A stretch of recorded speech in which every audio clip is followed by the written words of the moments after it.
Hello all of you, welcome back to my channel. मैं आज आप लोगों के लिए लेकर आ चुकी हूँ एक कलेक्टिव रीडिंग जिसका टॉपिक रहने वाला है कि वो आपको क्या संदेश देना चाहते हैं। Ignore the background noise.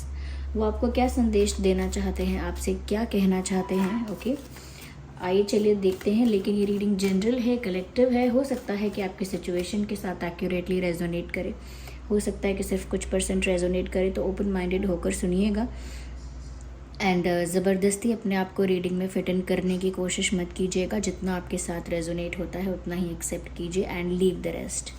Okay, ये रीडिंग सभी ज़ोडिएक साइंस के लिए है, हर उम्र के व्यक्ति के लिए है, टाइमलेस है। आप जब भी इस वीडियो तक पहुंचेंगे, आप जब भी इस वीडियो को देख रहे हैं, यह आपके साथ तभी रेजोनेट करेगा। ओके, सो चलिए देखते हैं कि वो आपको क्या संदेश देना चाहते हैं, उनकी तरफ से आपके लिए क्या मैसेज है। Okay, so first card is of 5 of Swords and the second is of the Emperor. Well, third is also coming out and it's 8 of Pentacles. We have 3 of Swords and then we have 3 of Wands. So we have 3 in common. तो number 3 आप लोगों के लिए important हो सकता है आपको 333 angel number दिखता है। ओके, यहाँ पर चांसेस हैं और 3 डेज और डेट 3 यानी 3 तारीख ये इम्पॉर्टेंट हो सकते हैं समवेयर। ओके, मुझे यहाँ पर ऐसा दिख रहा है व्यूअर्स कि उनकी तरफ से जो आपके लिए संदेश है वो ऐसे मैसेजेस हैं जो इमोशनल मैसेजेस हैं, कहीं ना कहीं उनके पेन को, तकलीफ़ को दर्शाते हैं। जैसे ये इंसान संदेश में अपना दुख बयां करना चाहता हो, जैसे ये इंसान आपको मैसेज देने में अपने कोई दर्द आपको एक्सप्रेस करना चाहता हो, ऐसा लग रहा है।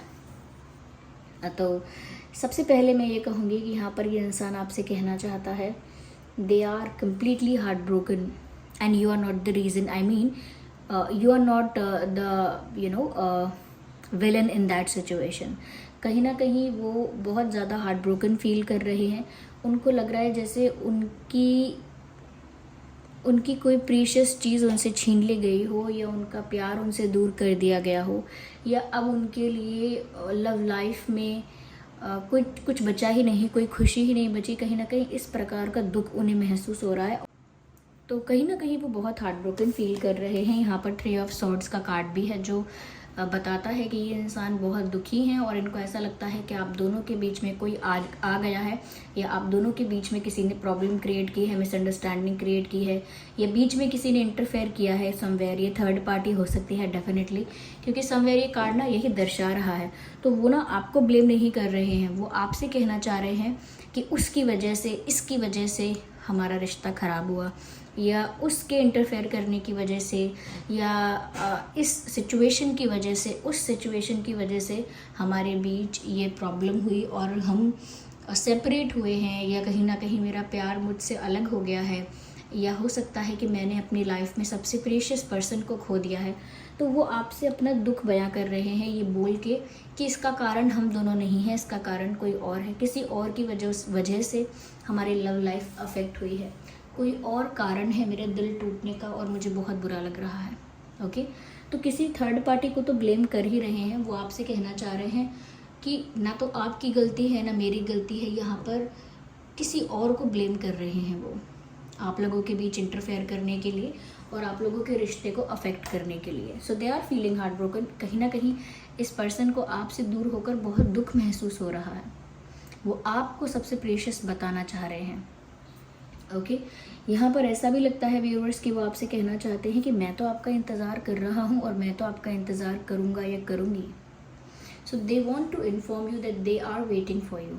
ये इंसान आपकी तरफ से किसी एक्शन का, किसी जेस्चर का, या हो सकता है कि आपकी तरफ से किसी कॉल या मैसेज का इंतज़ार कर रहे हैं। ओके, या फिर ये आपको ऐसा भी कहना चाहते हैं कि ये आपका वेट करेंगे, जैसे हम किसी से कहें I will wait for you. जब आप मुझे माफ़ कर दोगे, या चीज़ें क्लियर करनी होंगी, या आगे सच में एक चांस देना होगा इस रिश्ते को या प्यार को, कभी आप मुझे मेरी मिस्टेक्स को लेट गो कर पाओ, या कभी तो तब भी मैं आपको यहीं पर मिलूँगा जहाँ मैं आज हूँ, या यहीं मिलूँगी मैं आपको, which means I will wait for you. मैं आपका इंतज़ार करूँगा या करूँगी। साथ ही साथ व्यूअर से आपसे ये भी कहना चाहते हैं, आपसे भी सेम बात कहना चाहते हैं कि आप भी मेरा इंतज़ार करना है। Don't move on like just like that, और don't forget me just like that. बस यूं ही मुझे भूल मत जाना, या यूं ही मुझसे मूव ऑन मत कर लेना, या किसी और को जल्दी मत चूज़ कर लेना, या मुझको मेरे साथ जो रिश्ता रहा है, जो कनेक्शन है, या जैसा भी है बॉन्ड, उसको रिलीज़ करके अपनी लाइफ से आगे मत बढ़ जाना कहीं। सो वेट फॉर मी, ओके। मेरा इंतज़ार करना, मेरे लिए प्रतीक्षा करना। आप भी बहुत जल्दी मूव ऑन करके अपनी लाइफ में मग्न मत हो जाना। तो ये खुद भी वेट कर रहे हैं, करना चाहेंगे, करेंगे, और आपसे भी कह रहे हैं कि तुम भी मेरा इंतज़ार करना, जैसे कहना चाह रहे हो, प्लीज़ वेट फॉर मी। साथ ही साथ व्यूअर्स, यहाँ पर ऐसा भी लगता है कि ये आपको ये भी बताना चाहते हैं that I am waiting for the right time, और I am waiting for the right opportunity. मैं किसी सही चांस मिलने का, किसी राइट अपॉर्चुनिटी का वेट कर रहा हूँ, and I will do something. मैं कोई एक्शन लूँगा या लूँगी, मैं कोई स्टेप लूँगा या लूँगी, लेकिन मैं एक सही समय का, राइट टाइमिंग का, या सही चांस मिलने का, सही मौका मिलने का इंतज़ार कर रहा हूँ या कर रही हूँ। ये बात वो आपको बोलना चाहते हैं। साथ ही साथ व्यूअर्स, वो आपसे ये भी कहना चाहते हैं, जो मैसेजेस यहाँ चैनल हो रहे हैं कार्ड्स के बेसिस पर ही आपको बता रही हूँ। साथ ही साथ ऐसा लगता है कि ये आपको बोलना चाहते हैं, I am feeling incomplete without you, I am feeling incomplete without you, और I am feeling something is missing in my life without you. तो जब से आप उनकी लाइफ में नहीं हो, या नो कॉन्टैक्ट सिचुएशन है, या बात होती भी है तो बहुत कम होती है, या बिल्कुल सेपरेशन हो गया है, बिल्कुल कोई भी एक्सचेंज नहीं है आप लोगों के बीच में, तो भी ये इंसान आपसे ये कहना चाहते हैं कि मैं आपके बिना अधूरा अधूरा फील करता हूँ या करती हूँ। मेरी लाइफ समवेयर इनकम्प्लीट है आपके बिना।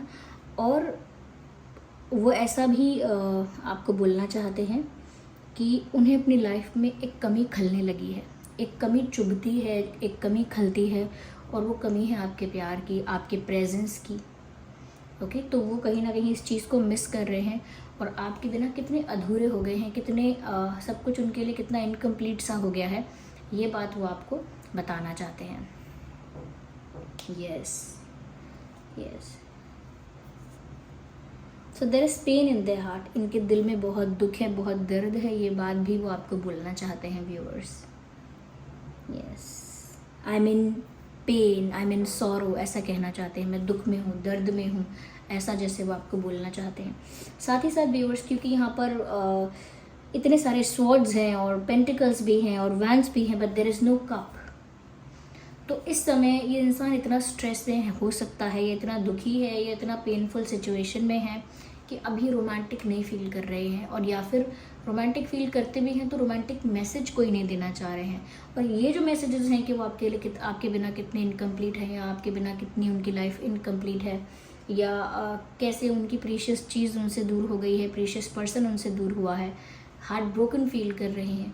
अगर यही आप प्यार भरे मैसेजेस समझ सकते हैं तो यही हैं, क्योंकि इससे ज़्यादा वाइब्रेंट, हैप्पी, और क्या कह सकते हैं, केमिस्ट्री इस समय ये फील नहीं कर रहे, दे आर स्ट्रेस्ड आउट। यहाँ पर ऐसा भी लगता है कि वो आपसे कहना चाहते हैं, I am working hard and I will do everything what ever is in my hand, like जो भी मेरे बस में है वो मैं सब करूँगा या करूँगी अपने रिश्ते के लिए, आपको पाने के लिए, या लाइफ में आप तक पहुंचने के लिए। ये सिचुएशंस अगर फेवरेबल नहीं है तो कल को उन्हें फेवरेबल बनाने के लिए जो मेहनत लगेगी, जो एफर्ट लगेगा, या जो भी कहीं भी जो भी डिसीजन लेना होगा, एक्शन लेना होगा, I will do my best. तो कहीं ना कहीं व्यूअर्स, ये एक्स्ट्रा वर्क करने के लिए, हार्ड वर्क करने के लिए, एक्स्ट्रा एफर्ट लेने के लिए, कहीं ना कहीं अपने आप को पूरा इन्वेस्ट करने के लिए, इस प्यार के लिए रेडी हैं। क्योंकि ऐसा लग रहा है कि कहीं ना कहीं हो सकता है कि अगर ये इंसान अपने करियर में अच्छा करेंगे तो शायद बहुत सारे डिसीजंस ऐसे हैं जो इंडिपेंडेंटली ले पाएंगे, या फिर हो सकता है कि वो किसी और क्षेत्र में, फैमिली के क्षेत्र में, कि फैमिली को कन्विंस करने में मेहनत करेंगे तो ज़्यादा वो आप तक पहुंच पाएंगे, ज़्यादा कुछ स्टेप ले पाएंगे। या फिर कहीं ना कहीं वो अपनी लाइफ में जो भी उनके इश्यूज़ और जो भी उनकी लाइफ में प्रॉब्लम्स हैं, अगर उनको जल्दी जल्दी सॉर्ट आउट करते जाएंगे तो भी वो आप तक जल्दी पहुंच पाएंगे। तो किसी भी क्षेत्र में हो सकता है, आपकी लाइफ में जो भी थर्ड पार्टी बन रही है, या आपकी लाइफ में जो भी एक इशू बन रहा है, कहीं ना कहीं उसको रिजॉल्व करने में जितने एफर्ट लगेंगे, और आप तक पहुंचने में जितनी मेहनत लगेगी, आपको पाने में, कन्विंस करने में, आपको अपना बनाने में, चाहे जितनी भी मेहनत लगे, they are going to do and they will not give up on you. तो कहीं ना कहीं फिर से ये आपको ये बात बता रहे हैं। ऐसा ही मैसेज हमने पीछे भी अभी बोला था कि ये कह रहे हैं कि आप इनका इंतज़ार करें, क्योंकि ये आपका इंतज़ार करेंगे और आपको भूलेंगे नहीं। यहाँ पर भी कुछ सिमिलर टाइप की बात है कि वो आपके लिए सारे एफ़र्ट्स लेंगे, आपको पाने के लिए सारे एफ़र्ट्स लेंगे, सिचुएशन को फेवरेबल करने के लिए सारे एफ़र्ट्स लेंगे। ये बात वो आपको बता रहे हैं और साथ ही साथ ये कह रहे हैं I will not give up on you, यानी कि मैं कोशिश करता रहूँगा, करती रहूँगी, लेकिन मैं आप पर गिव अप नहीं करूँगा। कभी मैं ऐसा नहीं सोचूंगा कि चलो छोड़ो, अब इतने एफर्ट लेने के बाद भी कुछ नहीं हो रहा है ना, तो छोड़ो, इस आइडिया को ही गिव अप करो। इनके साथ मेरा कुछ हो सकता है फ्यूचर में, इस थॉट को ही गिव अप कर दो, लेट गो कर दो।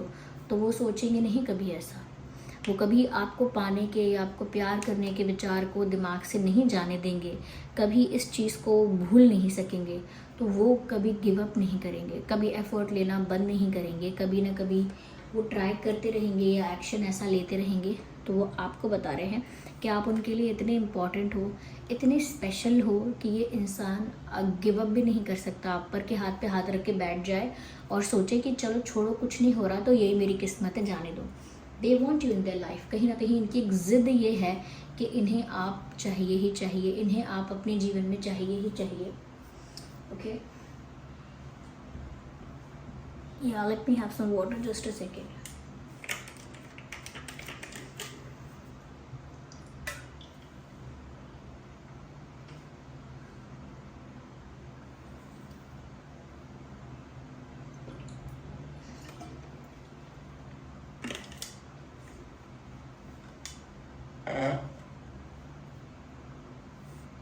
या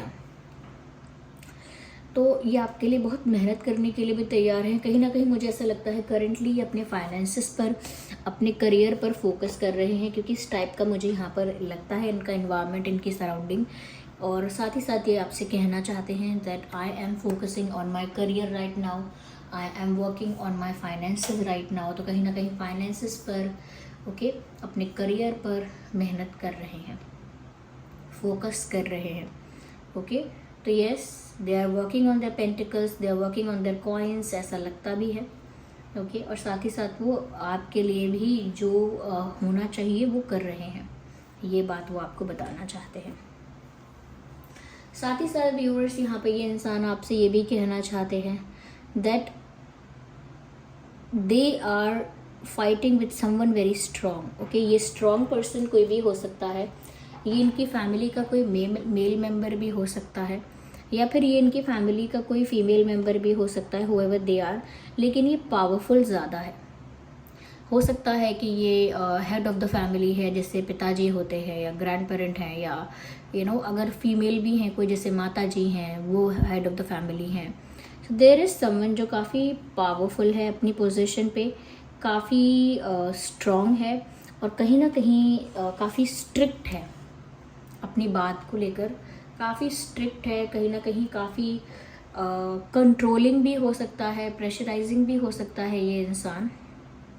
ओके, और ये फैमिली मेम्बर हो सकता है, ऐसा लगता है, क्योंकि कोई पावरफुल है जो कहीं ना कहीं इनकी लाइफ में रिस्ट्रिक्शंस लगा सकता है, या एक डोमिनेशन रखता है, डोमिनेट करता रहता है सिचुएशन को, या करती होंगी अगर कोई महिला है तो इस टाइप की एक ज़िद्दी, स्टबन, स्ट्रॉन्ग, पावरफुल और डोमिनेंट पर्सनालिटी इनकी लाइफ में है, किसी के तो फॉर्म में है। ये इनके खुद के पिता हो सकते हैं, या कोई और भी हो सकता है, ये फीमेल भी हो सकते हैं, जैसा मैंने कहा, क्योंकि ये मेल फीमेल के बारे में बात नहीं है, ये एनर्जी की बात है। क्योंकि एनर्जी ऐसी ही यहाँ पर फील हो रही है कि कोई ऐसा इंसान है जो कहीं ना कहीं इनकी लाइफ को बहुत कंट्रोल करता है, बहुत नियम कायदे कानून लगाता है, बनाता है, और इनको प्रेशर की वजह से, या क्योंकि वो ज़्यादा पावरफुल है, क्योंकि वो ज़्यादा अथॉरिटेटिव है, इनको वो बात माननी पड़ती है। और क्योंकि मेरे मुंह से अथॉरिटेटिव निकला है, तो डेफिनेटली ऐसा हो सकता है कि ये जो भी पर्सन है, ये किसी गवर्नमेंट पोस्ट में रहा है, या गवर्नमेंट पोस्ट में है अभी भी, गवर्नमेंट से रिलेटेड कोई काम है, या गवर्नमेंट से जुड़ा हुआ है, ऐसा भी हो सकता है। इफ़ नॉट गवर्नमेंट, तो अपने ही बिजनेस में या अपनी ही किसी प्रोफेशन में ये एक अच्छी हायर पोजीशन पर, अच्छी पोस्ट पर ऐसा हो सकता है, या पहले रहा हो सकता है, ये भी चांसेस हैं। पर रिलेशंस गवर्नमेंट से या एक हायर पोजीशन से मुझे ज़्यादा कनेक्ट लगता है इस इंसान का, जो इनके लाइफ में कुछ डोमिनेशन रखता है, ओके, डोमिनेटिंग है और कहीं ना कहीं स्ट्रिक्ट भी है और बहुत ज़्यादा हो सकता है कुछ सिचुएशंस में काफ़ी ऑर्थोडॉक्स भी है, तो बहुत फिक्स्ड उनके बिलीव्स हो सकते हैं। तो आपके पर्सन को बहुत कुछ करना पड़ेगा, एक टफ फाइट देनी होगी and they are giving a tough fight. There is the card of 5 of swords. ऐसा लगता है कि जो भी ये इनकी लाइफ में ये जो भी रुकावटें आती हैं ना, आपके पर्सन कभी भी चुपचाप नहीं बैठते हैं, they give a tough fight. और यहाँ पर ये आपसे भी कहना चाहते हैं there is someone very powerful and strong and dominating in my life. आपको बताना चाहते हैं वो कि मेरी लाइफ में कोई बहुत डोमिनेटिंग, कोई बहुत पावरफुल पर्सनालिटी पर्सन है जिससे मुझे अभी जिससे मुझे अभी चीज़ें सॉर्ट आउट करनी है, जिसके साथ या जिसके साथ मुझे एक टफ फाइट देनी पड़ती है। यानी कि कुछ भी अगर इशू होता है तो आपके पर्सन कभी भी शांत नहीं बैठ रहे हैं, अपने लिए स्टैंड ले रहे हैं, ओके, एक टफ फाइट दे रहे हैं। अब चाहे ये थर्ड पार्टी को टफ फाइट दे रहे हैं या और भी कोई इशू इनकी लाइफ में आ रहा है जो आपके और इनके बीच आता है, तो ये वहाँ पर भी टफ फाइट दे रहे हैं लेकिन गिव अप नहीं कर रहे हैं, अपना स्टैंड ले रहे हैं कि ये आपको चाहते हैं या फिर ये आपकी तरफ ही मूव करना चाहते हैं। They are doing that. और वो ऐसा लगता है व्यूअर्स कि आपकी वजह से झगड़ा कर रहे हैं लोगों से, जैसे इनके परिवार में या इनके फ्रेंड सर्कल में अगर कोई आपके बारे में गलत बोलता है या आपके बारे में कुछ क्रिटिसाइज़ करता है आपको, या कहीं ना कहीं व्यूअर्स आपकी कोई निंदा करता है किसी भी फॉर्म में, किसी भी तरह से, किसी भी रूप में, चाहे आपकी पर्सनालिटी को लेके, आपके कैरेक्टर को लेके, आपके किसी और बात को लेके, आपके लुक्स को लेके, किसी भी बात को लेकर अगर कोई आपकी निंदा करता है तो आपके पर्सन सच में इस बात से काफ़ी बुरा मानते हैं और अपना रिएक्शन देते हैं वहाँ पे, ओके, अपना क्या कहते हैं, डिसएग्रीमेंट वहाँ पर शो करते हैं। तो काफ़ी मुझे लगता है कि ये टफ सिचुएशन को फेस कर रहे हैं व्यूअर्स। इनके लिए इजी नहीं है, एक केक वॉक नहीं है इनके लिए, बस ऐसा कि बस इजीली उन्होंने चाहा और पा लिया। आई थिंक इनकी फैमिली में रिस्ट्रिक्शंस हैं या इनकी लाइफ सिचुएशंस ऐसी हैं जहाँ ये इंसान अभी डोमिनेशन में, कंट्रोल में है। मुझे ऐसा लगता है ये इंसान कॉन्फिडेंट तो बहुत है, करेजियस तो बहुत है, लेकिन पावरफुल ज़्यादा नहीं है। पावरफुल एज इन बहुत मनी पावर नहीं है ज़्यादा, ये कहीं ना कहीं सपोर्ट ज़्यादा नहीं है। सपोर्ट से जो पावर होती है कि भाई परिवार वाले मेरे साथ दे रहे हैं तो मैं काफ़ी पावरफुल फील कर रही हूँ, तो उस तरह का ये जितना भी करेज है, कॉन्फिडेंस है, ये अकेले इनका खुद का ही है। इसमें ये नहीं है कि कुछ ज़्यादा पैसा होने से पावर है, कि ज़्यादा सपोर्ट होने से पावर है, या ज़्यादा कुछ इनके अंदर मन में ऐसा है कि मैं बहुत पावरफुल हूँ, ऐसा नहीं है। ये इंसान सिंपल इंसान है लेकिन ये टफ सिचुएशन में है, ऐसा कह सकते हैं, और ये गिव अप नहीं कर रहे हैं। तो ये इस तरह का मैसेज आपको देना चाहते हैं that I am giving a tough fight, okay, I am giving a tough fight, ऐसा वो बोलना चाहते हैं, and I am winning in it, और मैं इस फाइट में जीत भी रहा हूँ या जीत भी रही हूँ, बिकॉज इनके अंदर क्लैरिटी है, कॉन्फिडेंस है। ये डरते किसी से नहीं है लेकिन बहुत सारी चीज़ों में मजबूर हैं, okay, they are under pressure and they are in certain terms, they are following certain terms and conditions, yes, they are in this situation, क्या कर सकते हैं। तो वो बात वो आपको बताना चाहते हैं कि आप इनकी इंटेंशन पे डाउट ना करें। ऐसा मत सोचिएगा कि ये इंसान भी आसानी से भूल गया आपको या भूल रहे हैं। देखिए यहाँ पर और भी नंबर कुछ इंपॉर्टेंट्स हो सकते हैं, जैसे इंपॉर्टेंट डेट्स हो सकती हैं 5, 15, 25, ओके, 4, 14, 24, 8, 18, 28, 3, 13, 23, 6, 16, 26, okay, 9, 19, 29, 2, 12, 22, 11, 21, 31, 1, ओके। तो ये कुछ डेट्स हैं जो इम्पोर्टेंट हो सकते हैं आप लोगों की सिचुएशन में। आइए देखते हैं कि और वो आपसे क्या कहना चाहते हैं। हैंड रिटन मैसेजेस भी लेते हैं। Let's see what else they want to say to you. So stay a bit longer with me, I need you. वो बोलना चाहते हैं अभी मेरे साथ कुछ और समय रुको और मेरे साथ अभी इंतज़ार करो या रुको, क्योंकि मुझे अभी आपकी ज़रूरत है। ये वो आपको बोलना चाहते हैं कि मेरी लाइफ से भी जाओ मत, थोड़ा और ठहरो क्योंकि मुझे आपकी ज़रूरत है। आई नीड यू, साफ साफ ही तो कह रहे हैं, आई need you. Stop crying, I am annoyed. कहीं ना कहीं व्यूअर्स इनको अच्छा नहीं लगता जब आप रोते हैं, तो हो सकता है शायद इनको पता चला है कि आप रोए थे रिसेंटली या आप आंसू बहा रहे थे, तो वो आपको मना करना चाहते हैं स्टॉप क्राइंग, रोना बंद करिए, रोना बंद करो। I know I messed up everything, कहीं ना कहीं खुद के ऊपर भी कुछ ब्लेम ले रहे हैं और आपको किसी बात के लिए ब्लेम नहीं कर रहे हैं।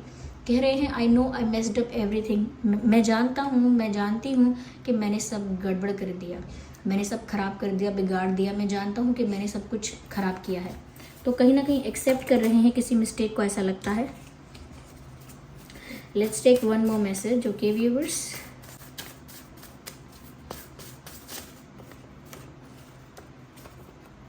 देखिए मैंने कहा था यहाँ पे ये बोल रहे हैं स्टॉप क्राइंग, क्योंकि उनको आपका रोना अच्छा नहीं लगता है। और यहाँ अगला मैसेज भी आ गया है, I like your smile, keep smiling always.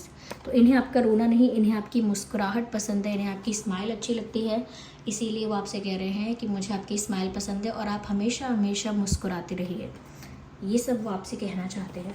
So this was the reading viewers. चलिए मिलते हैं अगली रीडिंग में, तब तक के लिए बाय बाय।